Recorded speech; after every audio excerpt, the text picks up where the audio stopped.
Hello and welcome to the Financial Independence UK podcast. Join your hosts Tom and Alex as we talk about wealth creation, financial planning and personal development specifically for the UK.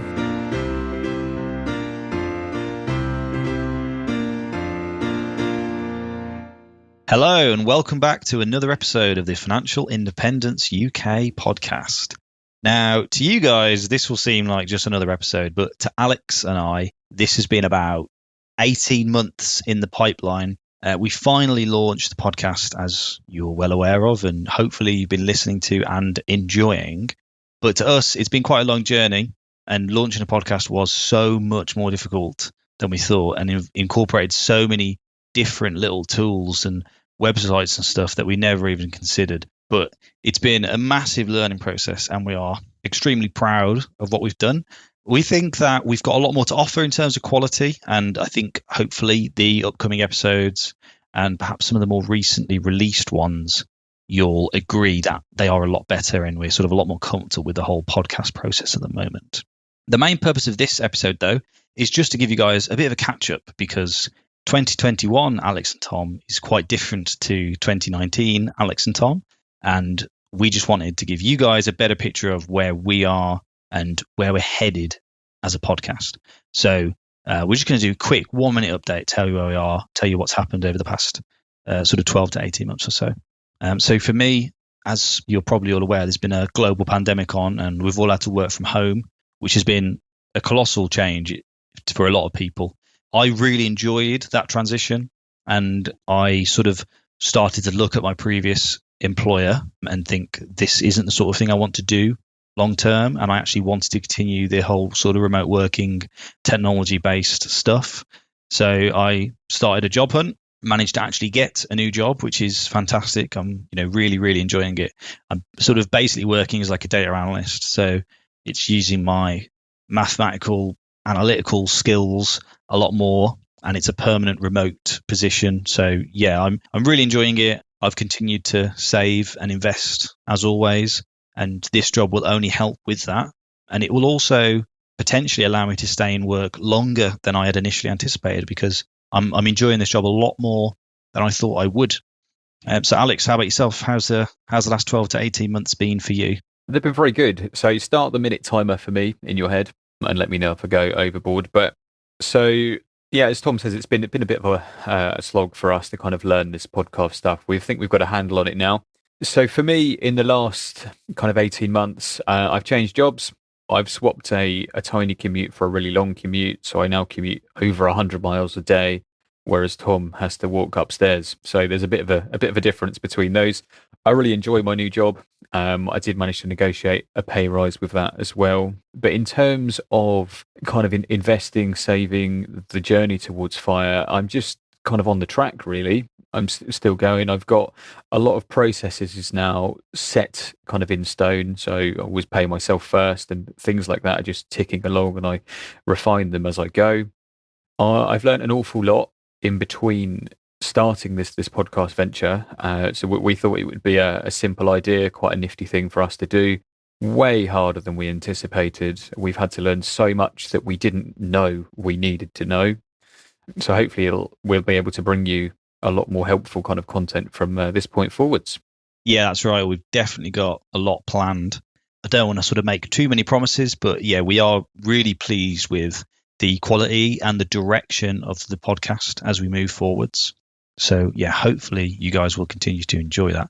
Next up, actually, we've got an interview with a listener who actually emailed in to ask us to interview them. So that was done by Alex, and it's actually with a medical professional. So it was right up your street, Alex.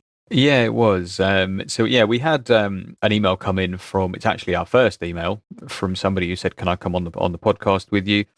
She's a medical doctor working in the UK and is on the path to FIRE as we are. So I thought it'd be prudent to gather her journey really and leverage some of her knowledge. And that was really interesting. I know I learned an awful lot from it. So that episode will be coming soon. So stay tuned for that one. Yeah, and we've also got a couple of pre-recorded interviews from the past sort of couple months as well. And then we've also got a project in line, a secret project that we can't tell you anything about, But that should be quite interesting. That will be a series of very short, sharp episodes, hopefully with some good information. But we wanted to keep the podcast more about mine and Alex's journey and our kind of friendship, I guess, that we've built up over our interest in financial independence, because there are so many podcasts and sources of information out there that give you all the basics of personal finance. We thought if we just kind of regurgitate all that information to you guys, it's not going to be that interesting, or it's not going to have that much longevity after the first sort of like 20 episodes or whatever. We wanted to keep it on the interactions that Alex and I have and try and sort of record them, capture them, because a lot of the time they are quite interesting and we think they're quite fun, and that's why we want to release them. Yeah, we often have our best ideas normally between 10 p.m. and about 10:25 p.m., something like that. I generally have kind of good ideas at that point, and I'll pitch them towards Tom, and he'll say, "Oh, I like it," or "No, I hate it." So we kind of choose kind of what we're going to do, where we're going to go, and a lot of it comes from the learning that we have to do to be able to bring concise kind of explanations of concepts back to you. So that's really helpful for us as a constant kind of learning curve, because if we don't understand things, we then won't be able to explain them clearly. So that's a huge benefit for our side as well. Yeah, absolutely. So bringing it back to finance, is there anything new? Are there any new strategies or new funds you're invested in, or new accounts? Is there anything new at all in your financial life? No, essentially, I'm still on the kind of fire and forget path as we've previously discussed. I have, in between kind of the last 18 months, I've increased the amount of money that I am investing on a monthly basis, both into my ISA and into my pension. I alluded to it earlier, but I recently negotiated a pay rise at work, so I added another 1% of my salary into my pension. I did some quick maths and worked out it should, all things being happy, mean I get an extra kind of £35,000 come retirement age, which I'm hoping will maybe buy me a Maserati and possibly a tank of fuel as well, if petrol still exists. Yeah, because if it's electric, then God knows how much that's going to cost. But yeah, no, I remember we sort of like chuck the numbers in compound interest calculator for you to see what it would be. And it was quite interesting. For myself, nothing has changed sort of substantially in terms of my strategy. I've still got like a good cash holding. I've still got passive index fund investments. It's just bigger than it was 12 to 18 months ago. It's actually increased at a faster rate. I wouldn't say a much faster rate, but definitely a faster rate than I expected it to, because I just sort of give myself like a 12-month target, and I've always sort of managed to beat that. Fingers crossed that does continue. But obviously, if there are any massive emergencies or any big costs upcoming that you're not aware of, then that's always going to make a massive dent. But yeah, I was safely managed to upgrade all my sort of computer setup and like working from home stuff. So I've got a nice fancy desk and a new office chair, a new PC. And, despite how expensive all that stuff was, it really didn't make a dent in the overall picture, which, I feel extremely grateful for. But that's what setting yourself up does in terms of personal finance. It allows you to do these sort of things. Yeah, that's really interesting. As you were thinking about, as you were talking a second ago, I was thinking, or trying to work out in my head, the percentage of my ISA allowance for the previous year that I'd put in. I think I'm probably about 25% of the way of filling it all the way up to the max, and I'm just aiming in the next kind of financial year to beat, or at least match or beat that, which I think would be quite a good target to set against yourself. I know we haven't discussed this before, Tom, but do you have any idea as a percentage how far up you are to filling it in your ISA?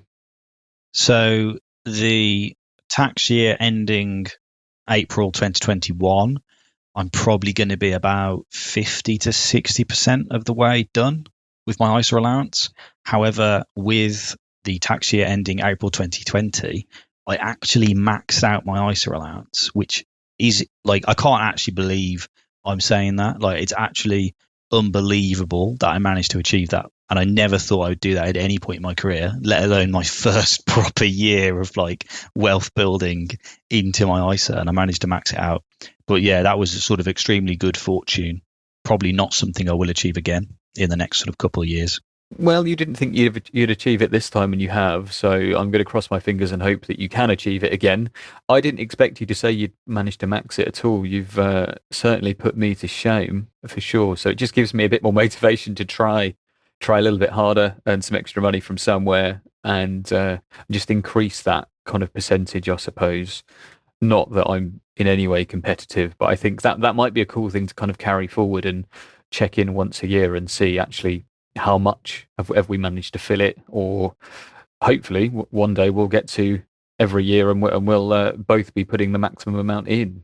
Yeah, I totally agree. I think that for people that aren't on mega salaries and aren't going to like max their ISA and their pension and then start to make sort of general investments that are like taxable, that is going to be the big sort of determining factor behind your success, will be how much of your ISA allowance and how much of your pension allowance you're using each year.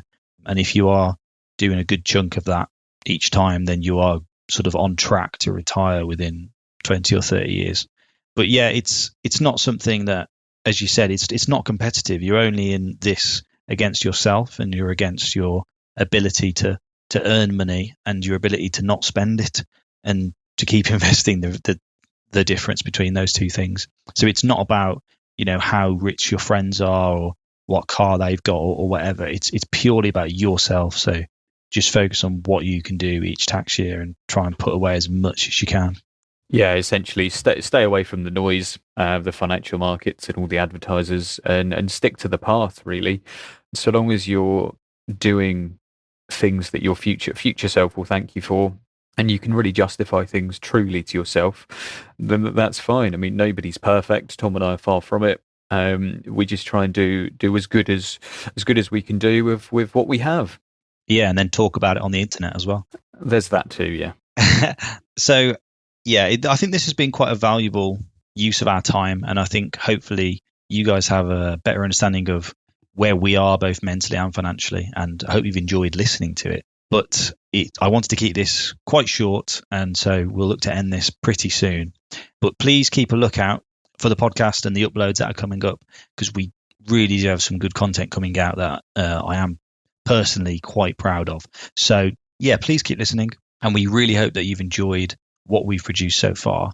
And please, if you do have any questions, email us. And I know everyone says that, but we will respond to your email, because we're not getting too many just yet to sort of not have to respond to them. And we'll try and incorporate whatever sort of requests or whatever feedback or ideas you have. Yeah, definitely. We're here to learn along the way from you guys, as well as each other and other sources. So yeah, as Tom says, if you want to hear anything particular, if there's something you'd like us to cover, or you want to come on the show, just email us and we'll get back to you. Yeah, absolutely. Right. And that is a wrap. So see you next time.